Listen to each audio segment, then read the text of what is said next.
the new fad called vital pulp therapy.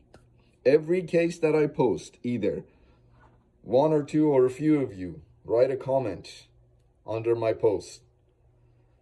Why didn't you do vital pulp therapy on this case? Or you DM me. Why didn't you vital pulp therapy on this case instead of a root canal? It's the new fad. Vital pulp therapy. Root canals, forget it. Root canals, no more.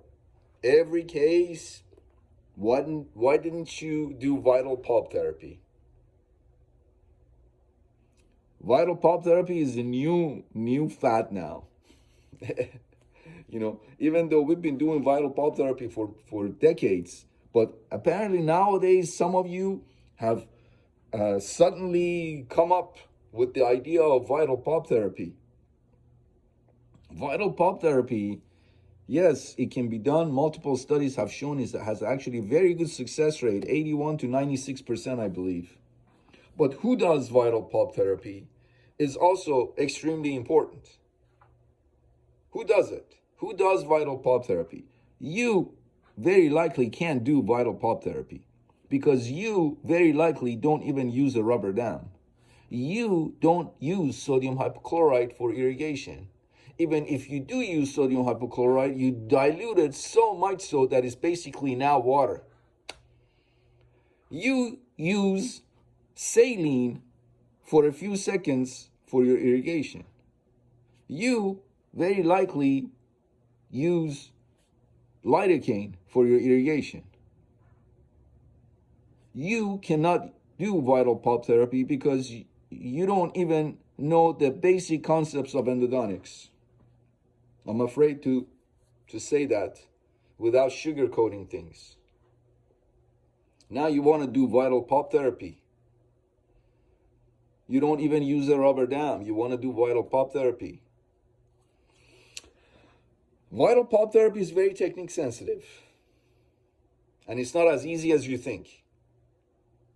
Because you need to have the knowledge and experience to be able to recognize the inflammatory status of the pulp. You need to be able to expose the pulp if there is decay. Expose the pulp. Once you remove the decay, the pulp gets exposed. You need to be able to know how to remove the decay, knowing that there's going to be a pulp exposure, how to remove the decay without transferring all the bacteria, fungi, viruses, and their toxins from the decay part of the tooth into the pulp tissue. Do you know how to do that? Everything has to be sterile. Your burr needs to be sterile. You need to make the area sterile. So you need to wipe down the tooth. Of course, you need to use a rubber dam. As I said, you don't even use a rubber dam. And you want to do vital pulp therapy. And then once the pulp is exposed, you need to have the knowledge and vision of knowing how much of the pulp to remove. Are you going to remove part of the pulp tissue? Are you going to do partial pulpotomy? Are you going to do full and complete pulpotomy? Do you know that? Do you know if you need to do partial pulpotomy or full pulpotomy? Do you know how to even do that? Do you have the material to do vital pulp therapy? Let's say you did all of that. What are you gonna use? Do you know how to place that material over the pulp tissue? Do you know any of that stuff? So vital pulp therapy, the new fad now that you constantly talk about, oh, you should have done vital pulp therapy on this case. It's not as easy as you think it is. So you don't have loops. You don't have a surgical operating microscope. You don't have the good lighting to be able to see. You may have the loops, but you don't have lighting, so you can't see anything. You magnify everything, but you magnify a black hole basically. There's nothing. There's just a dark space because you don't have lighting. You don't have good lighting. You don't have a surgical operating microscope. You don't you don't use rubber dam, and you want to do vital pulp therapy. You don't have the knowledge and experience. You've just heard of this vital pulp therapy thing, the new fad in endodontics. And then let's say you did vital pulp therapy, okay? Now, what are you gonna do with the tooth? You're gonna build it up. You're gonna crown it, inlay, unlay, 3/4 crown. What are you gonna do? All right. Now let's say vital pulp therapy, because you didn't use a rubber dam. Of course, you're not going to use a rubber dam.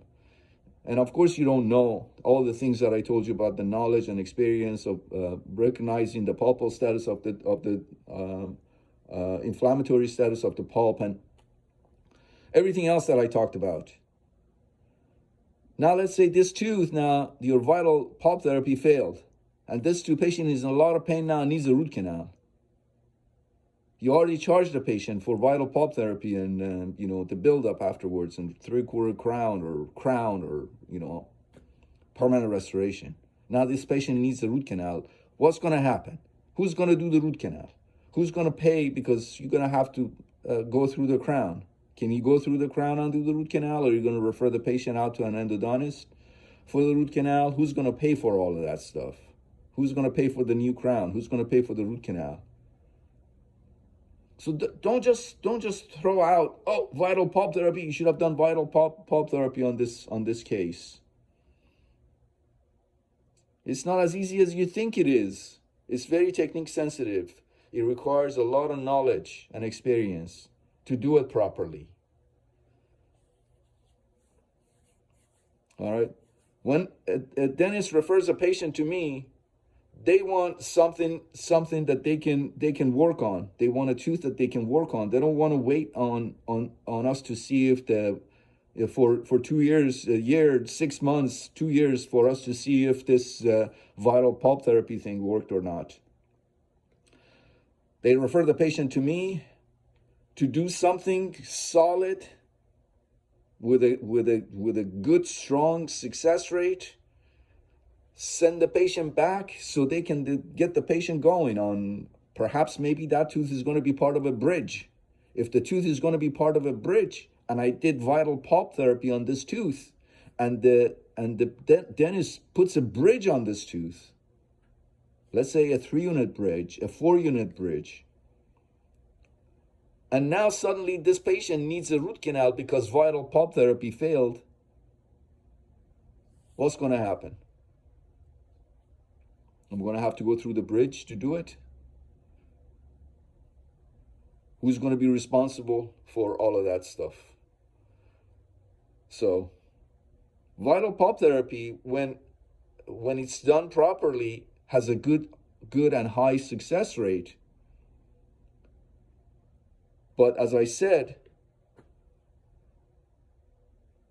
there's a lot of waiting involved. If I do a vital pulp therapy and if I do everything correctly, I may have a good success rate, but it may not be good enough for my referring dentist, because now my referring dentist is not sure what to do with this tooth. They need to wait to make sure that the tooth clinically and also radiographically is good.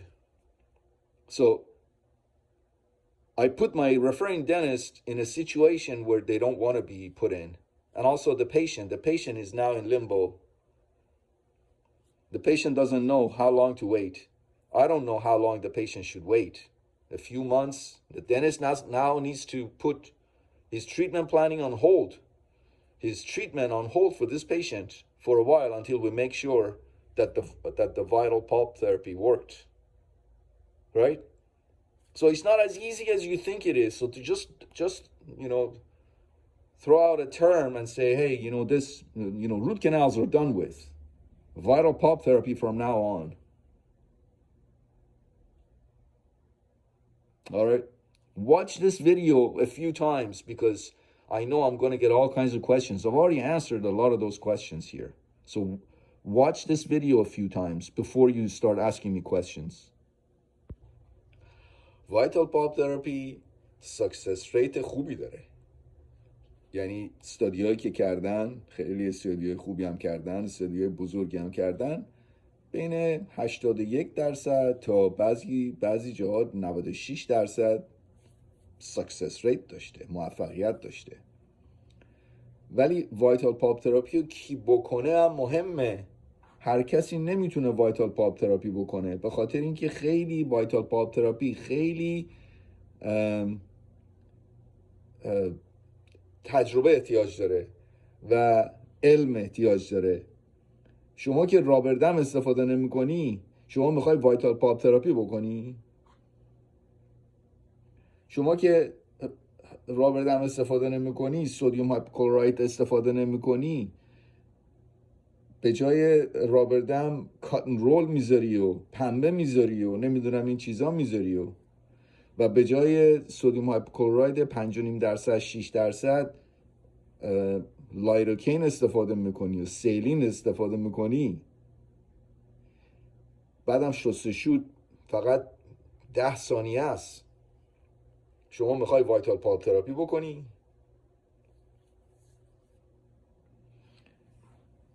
وایتال پاپ تراپی با این آسونا نیست. هر کسی که نمیتونه وایتال پاپ تراپی بکنه که. وایتال پاپ تراپی خیلی سکیل سنسیتیو، کیس سنسیتیو. بعد بدونی جریان پالپ رو باید بدونی. شما چجوری میتونی بگی که اینفلاماتوری استاتس این پالپ چیه وقتی که پالپ اکسپوز شده؟ بعدم پالپ اگه اکسپوز بشه با کریز، اگه کرم خوردگی باشه و پالپ اکسپوز بشه اونجوری، شما که رابردم هم نبستی، پالپ هم اکسپوز کردی بدون اینکه هیچ چیزی بدونی راجع به چجوری اگه دیکی هست چجوری پالپ رو اکسپوز کنی که این باکتریا و کانتامینیشن رو از کرم خوردگی وارد پالپ نکنی. شما که این چیزها رو بلد نیستی، چی رو میخوای وایتال پاپ تراپی بکنی؟ بعد چقدر از این پاپ تیشو میخوای دراری؟ از کجا میدونی که کی وای سی؟ با چه وسیله‌ای میخوای استفاده کنی که این پاپ تیشو پالپاتومی بکنی؟ پارشال پالپاتومی باید بکنی یا فول پالپاتومی باید بکنی؟ اینا رو از کجا میدونی؟ نه میکروسکوپ داری، نه لوپس داری. حالا اگر لوپس هم داشته باشی، چراغ نداری، لایت نداری، سواد نداری، تجربه نداری، رابردم استفاده نکردی، پالپو اکسپوز کردی با این مته، این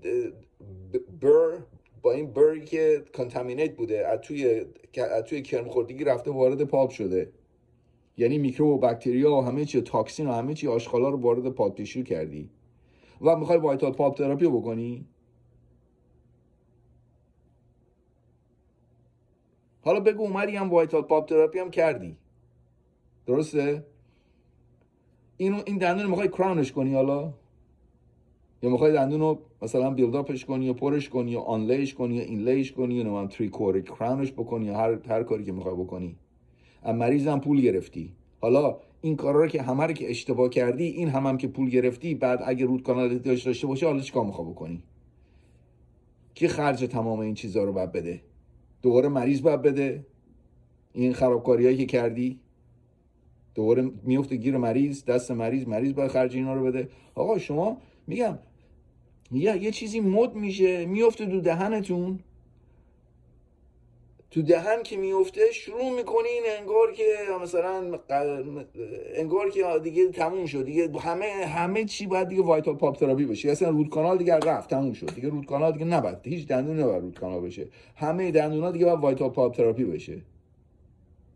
به این آسونی ها نیست آخه وایتال پاپ تراپی. اون استادیایی کردن، اون آدمایی که اینا رو کردن همه دانشمند بودن، همه تمام چیزها رو دقیق انجام دادن، دقیق همه چی انجام شده، زیر رابردم، تر تمیز، همه چی درست، همه چی استرال بوده، همه چی تمیز بوده. شما که رابردم استفاده نمی‌کنی، کاتون رول و پنبه و همین چیزا میذاری و شستشوت با یا 10 ثانیه سیلینه یا لوکال انستتیکه، میخوای وایتال پاپ تراپی بکنی برای ما؟